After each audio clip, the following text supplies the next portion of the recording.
under that premise that you believe in something, you can never change it, right? That's my belief. And so you let those beliefs hold you back because they are not in alignment. Let's say you believe something at 20, and now at 30, you got a whole big thing that you're trying to do. But that 20-year-old belief that you had at 20 will keep you from achieving this big goal. And I'll give you some examples tonight so that you can understand what I'm talking about. But you need to understand this. Remember when, well, you weren't born. I wasn't either. But you know when everybody thought the world was flat? Y'all remember that? The world was flat, right? Galileo. Yeah, and then Galileo came up with They said he was crazy. They said he was crazy. They wanted to beat him up. They wanted to burn him at the stake. It took years and years and years for that man to, not him because he was gone, but by the time people began to believe that the earth was round. And the earth was really round. It was the truth. But you see what I mean? So we can get stuck on some of those beliefs that are not even true. They're not even true. And most of the beliefs that are hurting us are beliefs about ourselves. Isn't that true? Beliefs about ourselves. But what I want you to understand is that everything in our lives, it sort of operates like a mirror. And I call it the cosmic mirror. The cosmic mirror. And let me tell you what I mean by that. Have you ever noticed, let's say all of your, and maybe not in this group because you guys are spiritual and law of attraction, students, but let's say before you got spiritual, you probably noticed that all of your friends sat around and complained about the same thing all the time, right? All of the people that you knew, and maybe not all, but most of the people that you know in life usually have some of the same challenges that you have, right? Because why?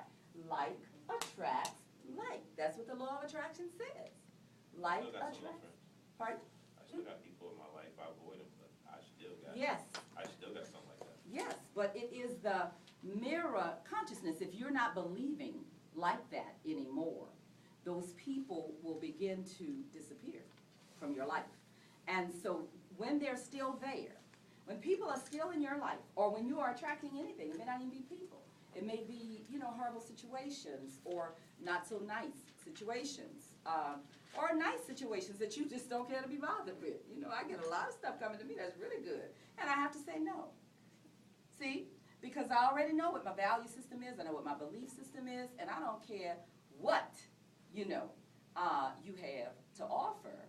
If it does not align with those things, I have to say no. But we get caught up in what?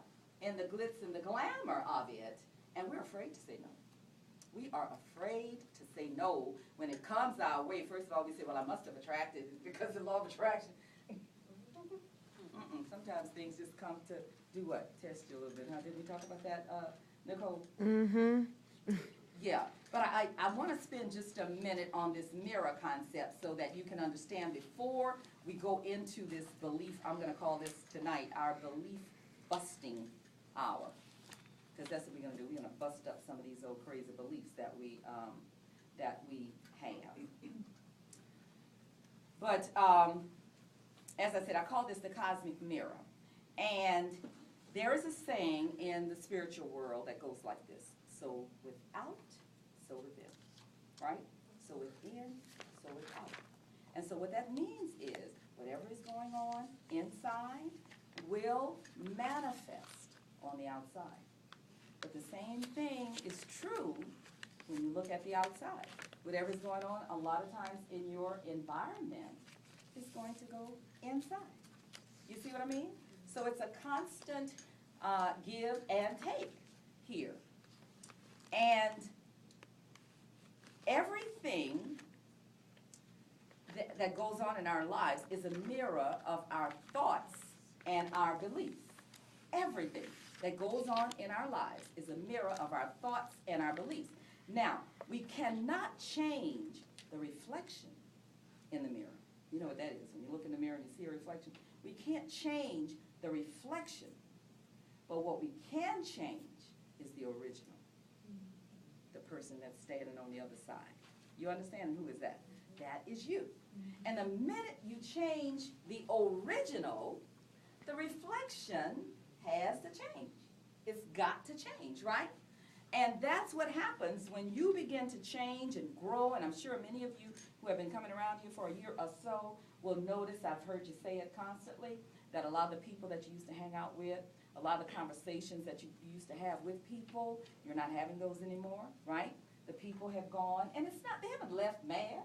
They don't leave mad when you're doing spiritual stuff. They just leave. Because they can't handle now this new vibration that you are wearing on your spiritual body. So, how many of you really are seeing people who mirror right back to you what it is that you, yeah. Sometimes we don't want to admit it. You know, I have somebody in my life right now, and I'm saying, oh, Lord, I can't be, I can't. I don't do any of that. But there is something deep down inside that is going on that is a reflection of some of the things that this person thinks. So, but the reality is that when you form, okay, let me just, I'm just going to read this because this is very, very important.